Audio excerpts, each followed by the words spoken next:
Hello, greetings, Shias. We could be deceived to know to such an extent, but I will begin here as I was doing live stream Facebook on my page, shared it on my profile, that you know how Imam Sajjad, we are told in Karbala, if you've ever heard these majlises and masahibs, the sad part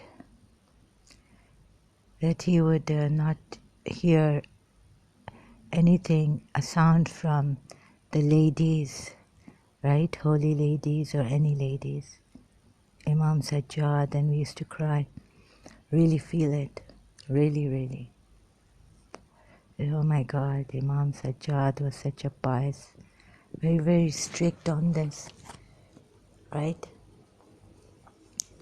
So then in the Quran it says that, you know about, lower your gazes and all this, men and women.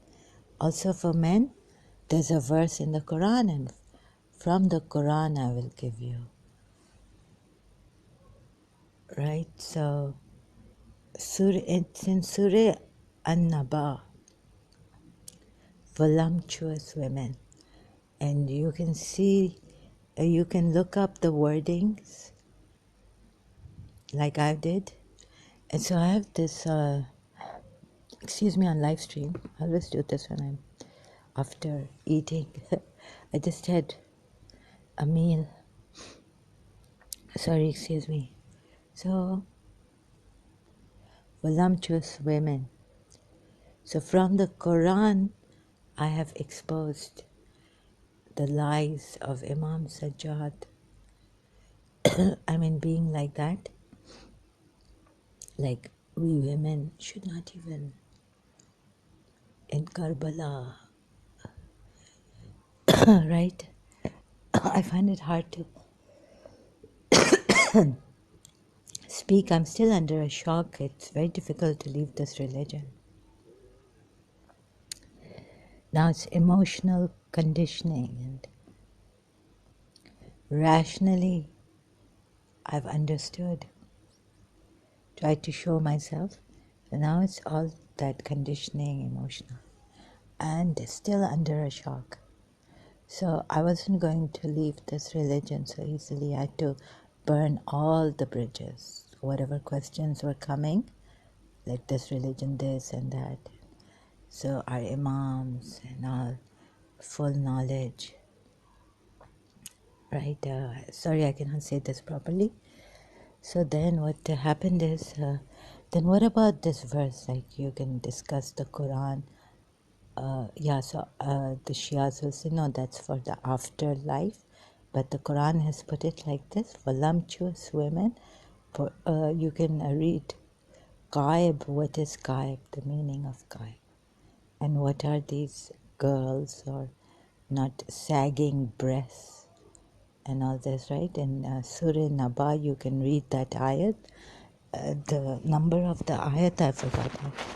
Then we come to Mutta, so I just did a little, and I couldn't read much.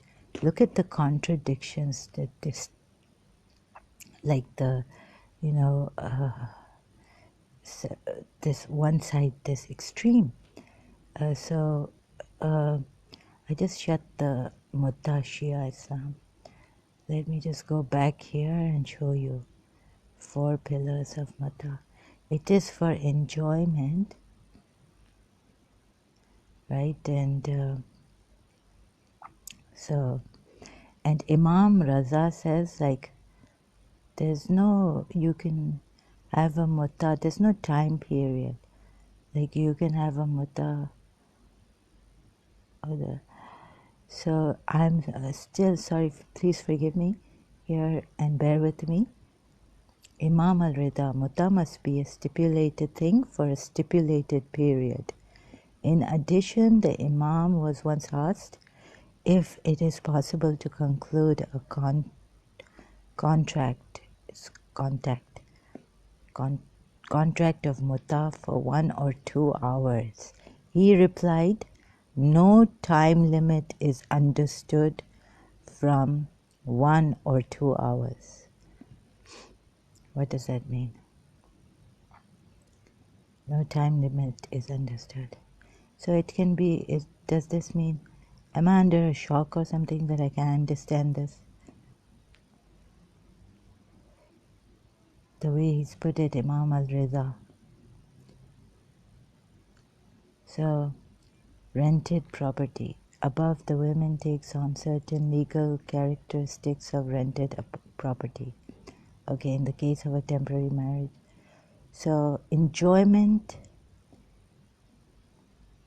So, it's okay. You can say, the Shias can say, well, it is what it is. But then why would Imam Sajjad in Karbala, we're told they were so pious, so pious. Otherwise, like, for example, in Hindu religion, Kama Sutra, you educate the person like this, right?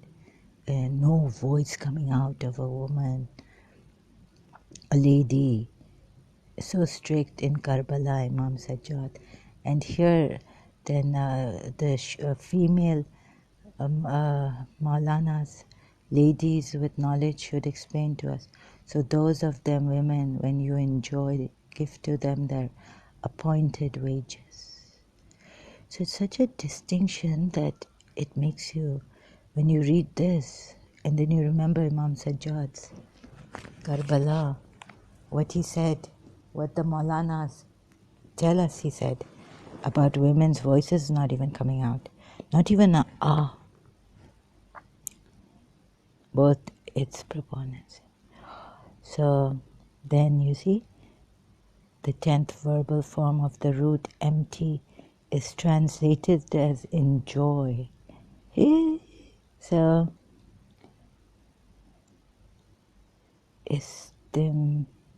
istimtar, and the related word tamatar. Al-Shahid al-Thani employs the same term as al-Hili, but others such as Ansari preferred term Mata. Okay, this is where it's about enjoying rented woman, mustajara or rented woman. Muta is considered a kind of rental because in general, a man's basic aim in this kind of marriage, like this is just, it's known, right? That you enjoy, it's for enjoyment. Because in general, a man's basic aim, need in this kind of marriage is the sexual enjoyment of a woman, and in return for his enjoyment, the woman receives a certain amount of money or property. So some who say that Islam has used prostitution, legalized prostitution. Not forced, not the one in Surah Nur. It's like legalized. See, in general, men have a need. This is men's need. When they're away from their wives or in war, or they can find certain women they can rent. Wake up, Shias, wake up.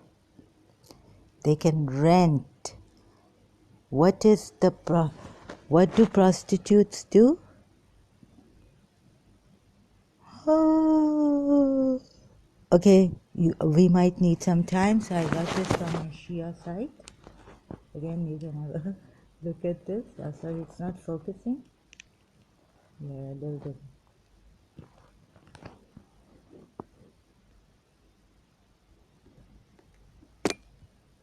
Sachiko Morata. Marriage in Islamic law. Temporary. Mutta.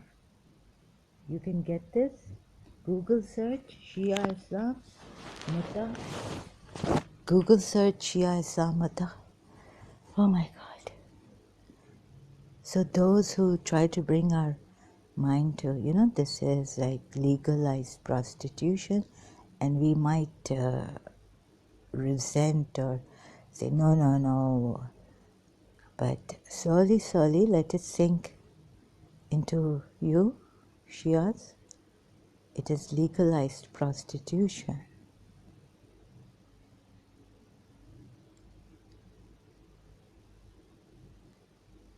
Shocking silence. I'll continue later. Excuse me, please.